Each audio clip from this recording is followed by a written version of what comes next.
Bon, ben, direction Anfield. Direction Anfield. Le Real est maudit au tirage. Mais bon, nous, on aime ça. On n'a pas peur des adversaires. Mais il faut dire qu'on a enchaîné, du coup, le PSG, Chelsea, Manchester City et maintenant, donc, Liverpool. Il y a deux affiches à retenir. C'est le Real Liverpool et bien sûr le PSG Bayern. De mon côté, je vais d'ores et déjà travailler en amont, en sous-marin, pour aller vous faire vivre Liverpool-Real, mais cette fois du côté de l'ennemi. On va tenter d'aller à Anfield, ce stade totalement mythique. Alors moi je voulais aller à San Siro, parce que Milan ça faisait rêver, c'est une équipe plus abordable que Liverpool. Là tu vas jouer une équipe qui va miser sa saison sur 2 matchs. Donc évidemment, moi j'ai envie de vous faire vivre ça sous forme de vlog. J'ai eu l'habitude d'aller à Madrid avec Manchester City et donc le Classico. Tout s'est très bien passé. Maintenant, on va tenter d'aller en terre ennemie et on va aller, je l'espère, du côté d'Anfield et de Liverpool. Je vous tiens au courant. Donc pour cette vidéo, ce qu'on va faire, c'est que je vais prendre l'ordre du tirage et je vais vous donner à chaque fois mon favori et vous n'avez qu'à faire de même dans les commentaires. Avant ça, la vidéo elle est sponsorisée par OneFootball. Pour suivre toute l'actualité du foot, de la Coupe du Monde, de la Champions League et ce gratuitement, vous avez juste à télécharger l'application. C'est totalement gratuit. Allez, c'est parti. Leipzig, Manchester City. Chaque année, j'ai l'impression de me répéter, mais c'est comme ça. Ils ont des Borussia Mönchengladbach, ils ont des Shakhtar et cette année ils ont du Leipzig. Alors oui, ce sont des clubs qui sont pas faciles à jouer, mais ça reste franchement des très bons tirages pour Manchester City. Leur compétition chaque année, elle commence en quart voire en demi-finale et c'est franchement fatigant. Moi j'aurais bien aimé un PSG City, 2 favoris au titre qui s'éventrent dès les 8e. Franchement moi j'aurais été hyper content. Donc là qu'est-ce qui va se passer? Leipzig ils vont tenter de marquer des buts au match aller parce qu'ils savent qu'à l'Etihad ça sera mort. Ils vont se projeter vers l'avant, sauf que du côté de City, t'as les Foden, t'as le Haaland là qui va retourner en Allemagne, qui va encore les éventrer. Donc en fait tu vas voir City qui va se qualifier je pense dès le match aller. Évidemment il n'y a pas de suspense que ce soit du match aller ou au match retour. City est largement au-dessus. Le deuxième match, attention, c'est une affiche franchement qu'on sous-estime mais qui peut être vraiment très excitante. Bruges-Benfica. Alors Bruges, souvenez-vous, dans mes pronostics des phases de groupe, j'avais dit qu'ils se qualifieraient. Le Real les avait affrontés il y a 2-3 ans en phase de groupe et le Real avait eu beaucoup de mal. Le PSG pareil, c'est une équipe qui progresse, échelon après échelon, lentement mais sûrement. Et face à eux, c'est Benfica. Benfica, on les a vus avec la Juve et le PSG. Ils sont invaincus pour l'instant. Ils ont encore une fois hyper bien recruté en Amérique du Sud. Ils ont un 11 incroyable. Là, étant donné que le retour est au Portugal et que Benfica, ils sont sur quand même une bonne dynamique. Ils ont joué en plus le PSG et la Juve. Je pense qu'ils vont faire la différence et qu'ils iront en quart de finale. Ça nous amène au Liverpool-Real.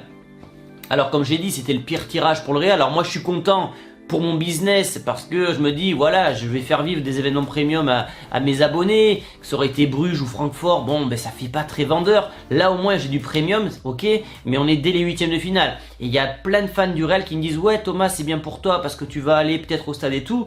Mais nous on veut que le Real il rencontre ses équipes le plus tard possible. Et franchement je comprends tout à fait ce discours. Et c'est vrai que là Liverpool c'est quand même une très mauvaise nouvelle parce que ok ils sont peut-être sur le déclin cette année, ils enchaînent les mauvais résultats et tout, mais la saison va être tronquée avec la Coupe du Monde. Donc le Liverpool qu'on voit maintenant et le Liverpool qu'on aura en février, ça sera pas du tout la même équipe. En face, t'as quand même des mecs comme Salah, t'as quand même Darwin Núñez, t'as Firmino. Enfin, il y a quand même de sacrés joueurs du côté de Liverpool. Je pense qu'ils vont recruter des milieux de terrain cet hiver parce que le milieu de terrain de Liverpool, selon moi, c'est leur plus grosse faiblesse. Et puis ils ont un entraîneur qui est sans doute dans le top 3 européen aujourd'hui, c'est Jürgen Klopp. Donc ouais, c'est compliqué. Bon, la chance du Real, c'est que finalement ce match retour, il est quand même au Bernabéu. Donc le Real, on va dire, va pouvoir compter sur le public pour pourquoi pas faire une remontada. On l'a vu l'an passé. Mais ça va être compliqué, Je pense que le Real devra limiter la casse à Anfield. Donc comme je vous ai dit, je vais essayer d'y aller là-bas parce que c'est quand même un stade mythique avec une bonne ambiance. Mais ça va être compliqué parce que on est trop focalisé sur le niveau de jeu de Liverpool actuel et je pense que Liverpool dans quelques mois ça serait une équipe totalement différente. Néanmoins je dirais quand même le Real parce que le Real ils sont quand même sur une bonne dynamique. Il y a des mecs comme Vinicius, Benzema, Rodrigo, il y a Valverde qui a progressé et j'ai l'impression que ce Real là est plus fort que celui de l'an passé. Donc après ça va dépendre évidemment du recrutement de Liverpool. Mais moi je pense que le Real va se qualifier, oui. Ça va être dur mais le Real va se qualifier. Milan-Tottenham, alors ça c'est une belle affiche. Donc comme je vous ai dit, moi je voulais rencontrer le Milan. Le Milan va recevoir au match aller à San Siro. Match retour chez les Spurs de Antonio Conte. Conte, alors il connaît bien parfaitement le Milan, que ce soit avec la Juve mais également avec l'Inter. Je pense qu'il va savoir comment faire et qu'ils vont jouer en bloc bas pour tenter de contrer les Rossoneri. Mais je vois quand même cette équipe de Milan plus en progression. Cette équipe de Tottenham, elle est trop dans la restriction, il n'y a pas de jeu. C'est un plan de jeu qui est trop stérile, trop prévisible. C'est-à-dire on joue en bloc bas, on joue en contre-attaque. Et finalement, ce jeu d'Antonio Conte, ça risque de lui coûter peut-être la qualif. Parce que, à moins que Tottenham recrute, hein, ça c'est pas, on n'est pas à l'abri de ça. Mais comme ça, je dirais qualif de Milan parce qu'ils vont prendre des risques et je pense que ça va payer. Et je pense qu'ils vont réussir surtout à faire déjouer ce bloc défensif de Tottenham. Francfort-Napoli. Alors Napoli, c'est le tube de l'automne. Franchement, c'est une équipe qui est juste incroyable. Là, ils ont l'opportunité avec un bon tirage d'être en quart de finale. Ils sont, je crois, toujours invaincus en Serie A. Et surtout, c'est 3-4 buts par match. Ils ont le Géorgien, j'ai oublié son nom parce qu'il est imprononçable. Ils ont Osimhen. Ils ont plein de bons joueurs qu'on sous-estime. Et surtout, voilà, Spalletti, il est en train de faire passer un cap à cette équipe. Et ouais, je suis content, tu vois, je suis content parce que Napoli, on va les voir en quart de finale et j'aimerais bien voir, pourquoi pas, Napoli contre City dès les quarts de finale. Mais je dirais, ouais, Napoli, Francfort, bon, je suis pas trop cette équipe, je les ai juste suivis quand les Real les a rencontrés en début de saison. C'était en Super Coupe, donc difficile de les juger sur un match. Mais au vu de la forme du moment de Napoli, évidemment, dans 2 mois, ce sera peut-être pas le cas, mais je dirais quand même une pièce sur le Napoli. Dortmund-Chelsea, le toucher lico, c'est vrai que c'était finalement le match pour Thomas Tuchel. Donc, Dortmund, bah c'est un peu, c'est trop irrégulier comme équipe. Dortmund, on a toujours une hype. Quand il y avait Haaland, maintenant c'est Jude Bellingham. Et puis dans les grandes rencontres, ils arrivent jamais à passer ce cap. On l'a vu l'an passé contre Manchester City. Là, ils vont affronter un Chelsea qui est en déclin selon moi. C'est-à-dire que depuis la vente d'Abramovich, je sais pas, il y a quelque chose qui se passe pas bien. Tuchel a été viré rapidement, trop rapidement. Il y a Graham Potter qui est venu, mais depuis qu'il est arrivé, je trouve que cette équipe, elle ressemble à rien. Il y a le président de Chelsea qui est pas trop apprécié parce que c'est un Américain qui veut montrer qu'il en a, qui va pouvoir dépenser et tout. Je sais pas, j'ai l'impression qu'il manque, il y a plus cette cohérence du côté de Chelsea qui était le cas quand il y avait Petrovic, Granavskaya, Abramovich et tout ça c'est parti. Les 3 sont partis, Granavskaya, Petrovic qui dirigeait le club et bien sûr Abramovich qui lui donnait le fric. Et là je me dis, Dortmund finalement ils ont peut-être une chance. Alors évidemment, tout ça va dépendre du recrutement de Chelsea parce que les clubs anglais, vous êtes sûr, après la Coupe du Monde, ils vont aller dépenser encore des millions et des millions. Comme ça, j'ai envie de dire Chelsea, mais franchement, je pense que Dortmund, ils ont une réelle carte à jouer. Ça nous amène à Inter-Porto.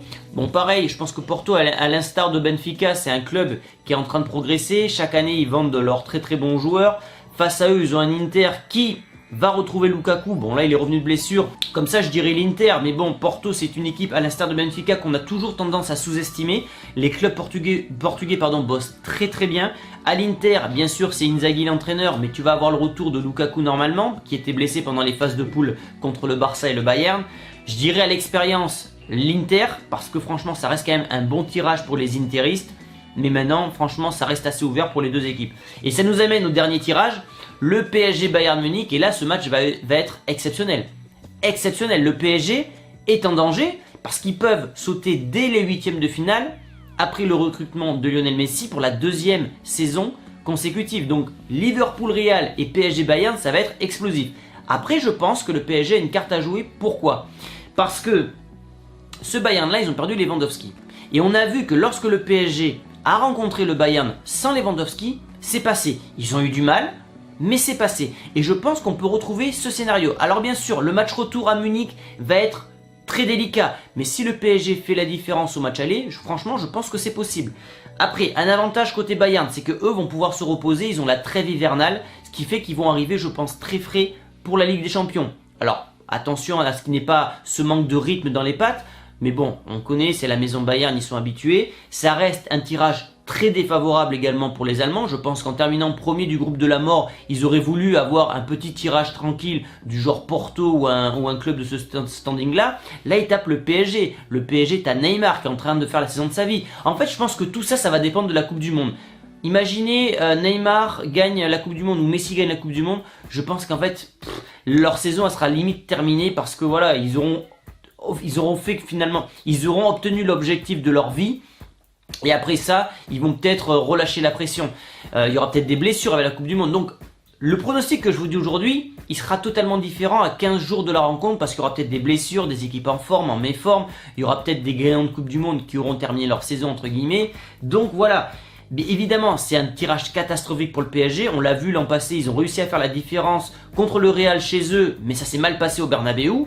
Et on n'est pas loin d'avoir le même scénario cette année, c'est-à-dire un PSG qui gagne par un but d'écart ou deux au parc et qui va s'effondrer psychologiquement dès que le Bayern va mettre un but à Munich. Donc voilà, ça va être deux affiches extraordinaires, tant mieux pour nous, tant mieux pour vous, parce que c'est vrai que c'est ça qui fait vibrer, c'est les grosses affiches comme ça. Attention, mine de rien, entre le Liverpool Real et le PSG Bayern, ça veut dire que la suite de la compétition va être très ouverte. Je m'explique, si le Real tombe et que le PSG passe, finalement le seul adversaire très dangereux après, eh bien ça serait Manchester City. Parce que tu aurais plus le Bayern et plus le Real dès les huitièmes de finale. Donc en fait, je pense que ça va être très très ouvert pour la suite de la compétition parce que tu as des gros poissons qui vont se faire bouffer dès les huitièmes de finale. Voilà les amis ce que j'avais à dire sur ces tirages des huitièmes de finale. Donnez-moi vos pronostics dans les commentaires et on se retrouve ce soir pour le débrief du Real Madrid. Ciao les amis!